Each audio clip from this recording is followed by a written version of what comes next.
All right, so we're just going to hit record and see what happens. So we're actually trying something different, which is like something we actually always do is record something. We do a radio show, but we've actually never really done a after the show type of podcast. And so what we're going to do, hopefully on a weekly basis, is start releasing like a weekly podcast of things that we haven't gotten to on the show, things we want to tell longer stories with, because there's just so much interesting content we leave on the cutting room table just because of the restrictions of radio, which is interesting because we don't actually have a lot of restrictions when it comes to like corporate people. Right. Actually, they're done the complete opposite. They're always like, you guys could talk more, do whatever you want, but there is still just radio restrictions and guidelines that exist. So this is like a podcast that allows for us to tell more stories and things that we didn't get to. It allows for us to stretch our legs a little bit more. We're not under any guidelines in terms of swearing, so you can drop the occasional shit or fuck. Let's just get it off the tape. Oh, you can cuss. Did you say yes or ass? I said ass. I say ass like every day in the air. Exactly. That was the swear word. What did I get in trouble for saying? Shitty. That's what I got in trouble. Yeah, You're now you like can first actually day say on it. the show. Yeah, And not get in trouble for it. And then, by the way, I'm hitting the dump button. I know. By the way, Amy, do you still not swear? I still don't swear. Where are you at with the swearing? Good for you. What do you Why mean? did you give it up? And like, how long has it been and all that? It's been probably 6 months-ish. I gave it up. Last time you swore? No, I literally can't. Wow. I gave it up because I was feeling convicted about it, and I felt like God was telling me, like, hey, you don't need to be doing that. But it's not like I was cussing that much before. No. Honestly, the hardest thing about it is the music that I listen to, and if I'm, like, singing along in the car, I, like, will skip a word. Do you stop? I do. Oh, wow. That's so interesting. All right, Yeah. we got a new game. Got to make A/B cuss. It is like there's like so many classic things like you can't say the N word if you're singing along in a car, Yeah. and so you feel the same way. Right. Like if there's a swear word, you know what's interesting about that is I'm mad. I think it's crazy. So I want you to explain to me that like swearing is like established by society that these are bad words and good words. And it's something I actually wrestle with as a parent all the time. My wife would be like, Brett, you're swearing in front of the kids. And I'm like, why? Why? Like certain words, okay, like using the word fuck, use this as an example. It can have a really negative connotation. It could be very sexual that people use it in, and that could be very like crude and graphic. But like sometimes you can just use it as an adjective that helps like emphasis extreme. Like this is fucking awesome would be an extreme. A word enhancer. And like a word enhancer. So why is it all of a sudden society's labeled these words are bad and these words are good? I feel like that's not fair to say that about a certain word. Well, as one who got yelled at for saying grandma instead of grandma, I'll tell you why. And what they'll tell you is you're being lazy. You're not, you're not thinking through your thoughts, and you're using an expletive or a word that's deemed as an expletive. Why? I am thinking though, like when I cuss a lot. I was raised around it. I put effort into it. It's a form of expression for me. It's funny that you say God, like you felt like God was saying don't cuss. For me, I feel like God tells me to cuss because that's who I am. That's how I express. It's interesting. A lot of my feelings is through cussing. And I do think it's just like added words. I don't think it's lazy. I think it's just my vocabulary. But I do think part of being a Christian is dying to yourself every day and trying to pick up the identity of like being more like Jesus every day. And he wouldn't speak like that. You don't think he would swear? No, absolutely not. And there's a story in the Bible. Yeah. I always forget which one it is. I think it's Paul who denies Jesus 3 times. And he denies him twice. And then on the 3rd time, he curses in it. And he did that because he wanted to separate himself from God. So in the Bible, it says when you curse, you are separating yourself from God. Interesting. Yeah. So, you know what's interesting is I feel as though we like demonize these words. But to me, especially as parenting and things like that, like I just feel like there are so many other things that I want my kids to like take in than a word or an adjective or something like that. It's so interesting that like cussing is taken on this form of like you either a good person or a bad person or this or that. And the other thing is not to get, even though like, this is what we're doing it for, to get down too much of a rabbit hole. I think like Jesus isn't someone who used to play games. Like he would get upset. He would get mad. Yeah. And I think like it's okay to be like, say like, hey, like I am upset or I have strong feelings towards something, like emphasis on word choices. Like I rather for me, treat people well than worry about the words about people. So I think the cussing thing has always been so interesting to me. I want to correct myself. It was Peter. Yeah, it was Peter. Did you? Yeah. It was Peter. I literally was distracted because I'm like, I knew you weren't right. And then I was trying to remember who denied him 3 times. Damn it, AB. Yeah. Is damn a bad word? Damn is one of the most offensive because you're not supposed to pair it in God's name in vain. That'd be like damning something. So asking God to curse it. To curse it. I thought that was just saying, no, Lord's name in vain. I didn't realize damn was the bad part. I thought it was the... some of the cursing I think comes from how we interpret the Bible or interpret damn or anything like that. But it's asking God to do something where God will be the one who determines and God will make the saying of it. Speaking of diving into religion or politics and things like that, things that we could stretch our legs with, is that something you think we wish we could talk more about on the show? I feel like we don't stray away from AB stretching out and talking about God or things that are important to us. But is this something you wish we could talk more about? I definitely wish that we talked about it more, but I also get very stressed when we do talk about it because I feel like I put so much pressure on myself to be there's so many people listening. I have to say something that's going to bring somebody to God or change somebody's whole view of religion, which I know isn't how I should think about it going into it, but I do put a lot of pressure on myself when it comes to that. Kevin, what about politics? Oh, no, we can't do politics at all. It's so funny. You talk about pressure, and I think about that with politics in general. I mean, even the war with Iran, I know is weighing heavily on you. It's not something we'll talk about a lot on the show, even though our country's at war. And perhaps it's weighing heavily on me because I'm a product of a veteran. I'm also a product of, in a way, the Gulf War. I was of age and could have been drafted. And I remember my mom writing President Bush at the time, "Don't take my sons." She was a product of the Vietnam War. And I'm also looking at this Iranian conflict. And look, I understand why our government did what it did.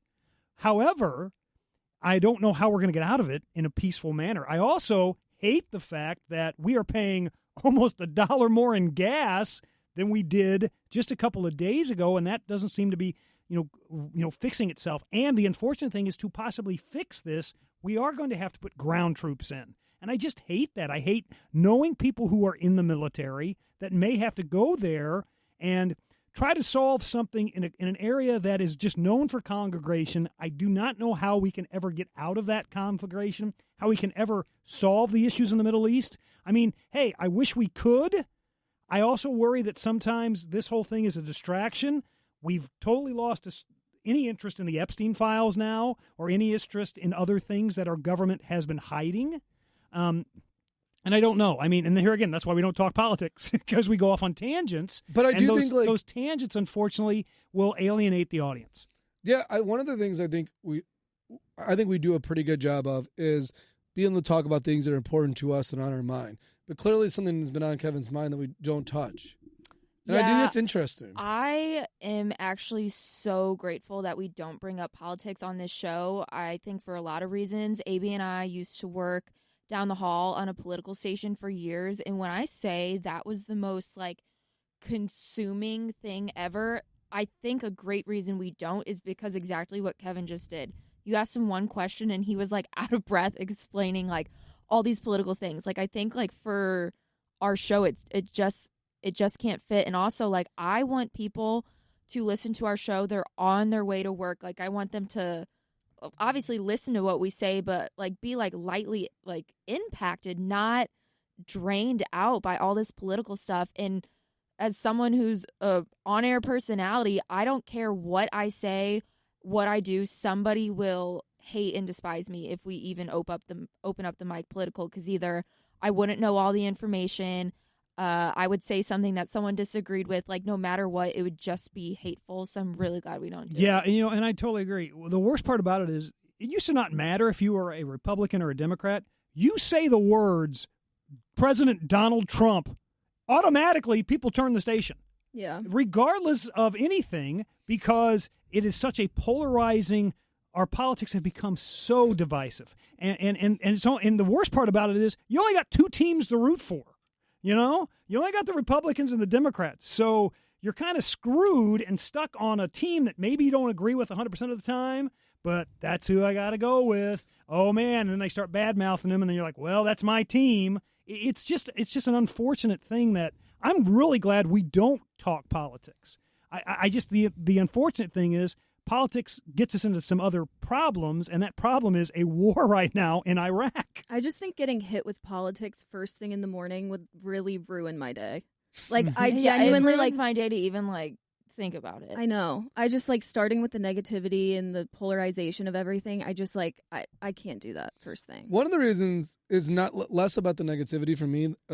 Is more so that I feel like how politics work is people want to validate their own opinions and feelings. Yeah. And so people aren't tuning into political stations for the information or to even hear both sides. They want to hear their opinion on an issue back.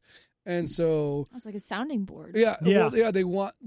So that's They why, want, people who validation. are right listen to and watch Fox News, blah blah blah, and it's because it's just about validating their opinions. And for me, I would want any conversation we have to have representation on both sides. And I do think, like, although there's a little bit that, like, we were actually just in like a consulting meeting, like, how come, CNN always has one Republican? Like, yeah, so they get so there's representation, there's friction, sure, there's drama to it, but realistically, they want to see the 4-on-1 beatdown, and it really does feel like bullying, because that's what they want to see. They want to see their opinion win, and where, although sometimes I do think arguments might be 3-on-1 with you all three against me, I think there's better representation of both sides. It feels more 2-on-2. It feels like both sides. And I feel like that is not what people come to politics for. Political talk shows and political radio shows go there to have their opinion to be 90% heard and not 50% heard. And so it is like, for me, it's not even the way I like to approach an argument.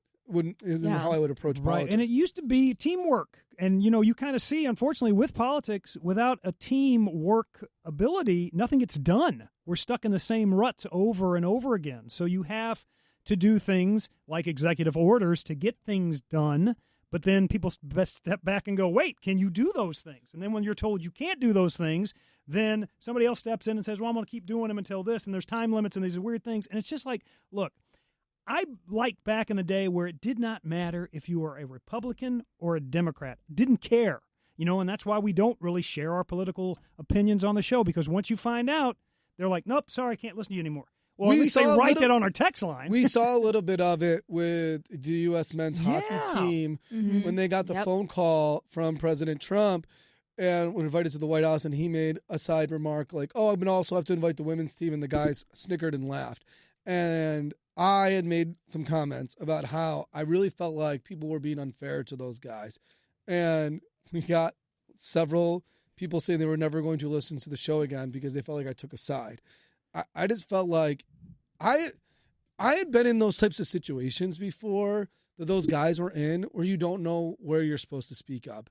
And I think it's easy to say, oh, I would have done something in those situations. And I'm not excusing the behavior of not doing the right thing. I just feel like there's a time and place to stand up to the senior in the room, and it's not always instantly when you're on speakerphone. And so I was making the point of, like, those guys kind of just laughed off an inappropriate locker room joke, and it could have been it was inappropriate, but I just felt like it's easy for us to just go, those guys are assholes, and that's an easy thing to say. And instead, what those guys were doing was, like, they took other opportunities to highlight the women. And I've been in a room where people have made sexist comments and racist comments, and I didn't know what I was supposed to do. And so maybe I was giving them, the benefit of the doubt, because maybe I had my own self-doubt of I should have done more in those situations. But afterwards, I'd ask the women and ask those people of color, like, did you want me to stand up? And they're like, no, there's a time and place for it. And you trying to be the white hero was not the time and place. Yeah. So those guys who are 23 and 24 years old did not need to stand up to President Trump on a speakerphone when they're getting invited to the White House. And we got a lot of backlash for that. Yeah, that was ugly. It's unfortunate because it's like, that's such a cool thing. What when else are you going to win the Olympics? I'm sorry, the Olympics were during this president's time. I felt like those guys were then not celebrated. I felt like people, it was like polarizing. Like if we were going to be super excited about the men's hockey team. Right. And they hadn't done it in 40 years. Now, hey, okay, what about the women? Well, the women they just recently did it a couple of years back. It is still a cool thing. I think though Trump's comments were, I don't want to say misconstrued. I think he was trying to slam the Democrats because that's what he always does. Yeah, that's kind of part of that we deal. live in this woke world. But I think the worst part of it is we're divided politically, and it's like my party has to be right 100% of the time. That's not how life is. Nobody's right 100% of the time, except the one guy who we put on a cross. So you have to look at that, and you got to say to yourself, you know what? If I can't question my own political identity or my own political party, then I've got a problem. And nobody wants to say that. Nobody wants to say, you know what, you might be right on this, or he could be right on this, or this could be right. Yeah, that's well said. But that's where I think the biggest issues are. And like I said, the people who need to hear this right now already turned this podcast off because we said Donald J. Trump. Speaking of people turning off in the comments, how are you, Hannah, with your the comment that was made on our Instagram page? So Hannah got some backlash on our Instagram page. How are you doing? Do you want me to read it? Yeah, go ahead and read it because that was like really consuming for me for a while, and honestly, I don't remember exactly all what was said. Let me find it here. What group chat was that? Well, it's under the. I went to that. I don't see the comment anymore. That's why. Or it's probably because it's on hidden. And I didn't hide it. I know, and Instagram does that. And Instagram was didn't protecting my peace. I know. Okay, I found it. Yeah, I've unhit it 100 times. I don't know what the right word is. Hannah's got to be the most pretentious, annoying person I've ever heard speak, and she absolutely looks exactly how she sounds. The conversation about the spelling of grandma and grandma shows how ignorant and closed-minded she is, and everything she says is a judgment. If you want to be politically correct, it's actually grandmother, and both grandma and grandma are shortened variations that are both correct. Been listening since Wired very first came on air, and had Q102 banned on my stereo since Elvis called Philadelphians fat his first day in the market. But I'm about to go back. Everyone deals with their pretentious attitude because she's pretty but looks fade, which I guess is why she does radio. Okay, so honestly, that comment, it did hurt me when I first read it. It took me a while to understand everything that person was saying. Like, that was just such a loaded comment. And I honestly wasn't expecting a comment like that because it wasn't even on a video about the fucking grandma versus grandma debate. I'm better about it now. I just still, honestly, I guess I'm just left confused. I am confused on the pretentious aspect of it. And also the very ending where she says, everyone deals with her pretentious attitude because she's pretty but looks fade, which is why she does radio. I still don't understand what that fully means. I don't understand. Like, she's saying you got to make this your career because one day you will be ugly and then you'll be glad you're on the radio. Because pretty looks fade. Yeah, is maybe what she's saying. But I don't really get know that. what the whole point of the comment is. I was curious how you were doing with it, but also like, I guess I'm just still left confused. So, do you think you deal with it the right way though? You like screenshot it and sent it to us and other people.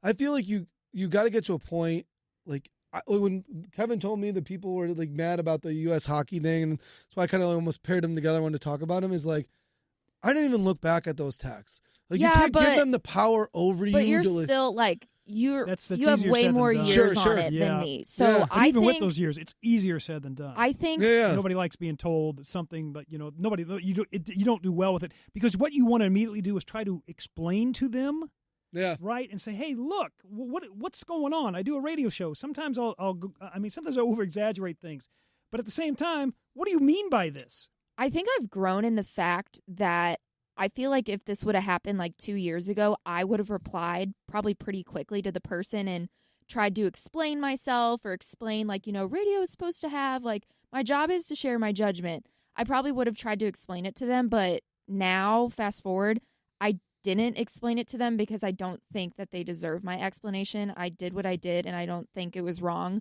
for me to say that grandma is how I spell grandma. You're wrong. I don't feel like I need to explain that. About me screenshotting it and sending it to you and my friends, that's just who I am. Like, that's just my personality. That will probably never change. Me being confused about it, that could change. I could learn to not give a shit about it. But me screenshotting that, I screenshot everything and send it to everybody I know. That's just who I am. No, I just bring it up like more so like when you give like haters the power, like it's like people always say this all the time. It's like you can get 100 compliments and you only remember the one, and that kind of sucks. That like we do that to ourselves. And for me, it's a lot easier to not remember the one if you forget about them instantly. You just like constantly forget them. So yeah, I am very good at it, and I do think I'm in rare territory. But one of the reasons I'm good at it is because I don't ever look back at it. I don't think about them. Did you respond to that comment, I did, Brett? and so I was going to say, I think Brett responded to it, and then your best friend Sydney responded to it. So was the right thing to do to have no one respond? No, so I was going to bring it up. Did you notice though? So Hannah's best friend responded. And said something, which I did not tell her to do. By the way, kind of said something snarky to the person, and that person responded back to her best friend. And that's why I didn't want to say anything. Yeah, it was kind of snarky back. Wow. That person didn't say shit to me. So I responded. Mm-hmm. I gave a thought-out response that I didn't think was like a snarky trying to match pettiness. Right. And it was like, explained who Hannah was. And then it was also kind of polite, like, this is who I see Hannah as. I hope you learn to see who Hannah is the same eyes. But not everyone's going to be your cup of tea. Like you can listen to a show, a podcast, a TV thing, and be like, Republicans and Democrats, and be like, I hate everything that person's saying.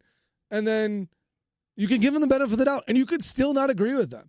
I also think that person naturally is a rage baiter because I looked at their profile, and their bio was like, everybody takes the internet so seriously. I'm like, yeah, I mean, they probably have been commenting stuff like that everywhere. Right. But they didn't respond to me. And I think that, like, sometimes when you give those haters, like, a thought-out response or just, like, say something nice to them, like, I really appreciate you. Yeah. I like you back. They don't know what else to do. Right. Like, what are they going to do? Say something else mean when you're nice to them? Like, well, I really appreciate you listening to the show and giving us a new try. They're like,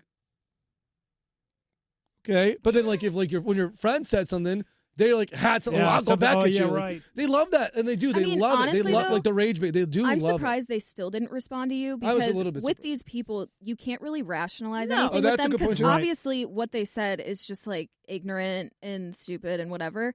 But even if you give a thoughtful response back, they're just looking for the response. Like they can still come at you again. So I'm surprised that this person didn't respond to you too. They were afraid of me. They knew probably did. They knew what was somewhere. up. No, I have no idea. I'm glad that you feel like there's growth though with haters' comments. Mm-hmm. I do think for me, the biggest thing with haters is that I do take that. Like there are so many times where it sounds terrible, but like recognized in public, or people are saying so many things you said resonated with me, and it's important to remember those when you have these one or two comments. Right. And I'll be honest, like 9 times out of 10, when I get like those comments that I'm never going to listen to again, Brett is so wrong, Brett sucks. They're the same person commenting back like 6 months later, like Brett really pissed me off this time, and I'm like, I thought you gave up on me 6 months ago. Exactly. Yeah. I've been listening forever, and now I can no longer listen. But I'm going to tell you that the next time I write in, I've been listening forever. But if they're that easily triggered, like if this girl was so triggered by the grandma versus grandma thing, good luck going to another station because I guarantee you're going to just continue to get triggered. So I thought it was cool that like they're in Philly, so like the show is like really out of St. Louis, and we're on in a couple of cities, and I think Philly is. I've actually never been to Philadelphia in my life, which is weird because I travel a lot, and so like really connecting with listeners there is hard. Whether it's a connection, I think whatever you can do, doing great. You're doing a great job. Whatever you can do in this industry to create emotion, I think is a good thing. Yeah. So I actually thought like, wow, we actually created emotion from listeners in Philadelphia, which is great. I almost sent it to the people that run Philadelphia and be like, we're pissing people off. That's a good thing. Yeah. I didn't send it to them, but I almost did. Like, but I don't know if they think like me and they'd be like, oh man, they. I don't think a lot of people think like you, Brett. Right. Well, I think that's a good way to ways. that's a good way to end this podcast. We're going to try to do this on a regular basis where we try to get to things that we just hadn't had time to, or talk about things that, Kevin is forbidden to talk about. That's right. And dive deeper into things on a weekly basis. It still doesn't have a name yet. That's how I know. I was thinking about that for the last 10 minutes. And rare it is. So far, we have raw dog as the suggestion. We're going to raw dog you at least once a week, guys. It's a working title.